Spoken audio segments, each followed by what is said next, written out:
Energy Company ang pagtatayo ng isa pang geothermal power plant sa Santo Tomas, Batangas. Kahapon iniharap na ng mga oil and energy companies sa pamahalang panlalawigan ang kabuuan ng proyekto.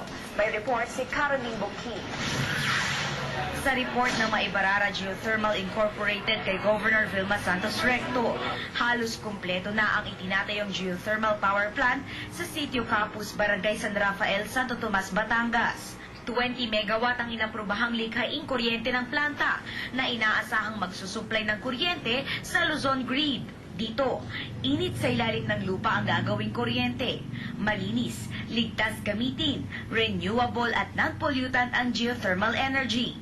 Bumabalik ulit sa ilalim ng lupa ang nagamit na enerhiya na pwede ulit gawing kuryente. It is natural, it is clean because we don't burn any fossil fuel, and then it is indigenous because we utilize our own resources. We don't import fuel from overseas. No? So the benefits are that we will save on foreign exchange because we're not buying fuel, oil or coal from abroad. Bukod sa makakatulong sa ekonomiya ng Batangas, higit 100 trabaho rin ang malilikha ng proyekto. Ay yung employment na po pwede nila mag-gather o makatulong at ang intention nila na ang kukunin ding mga magtatrabaho sa kanila ay mismong mga Batanggenyo. So part of the proceeds are then provided or remitted back to the host LGU, in this case Santo Tomas in the province of Batangas.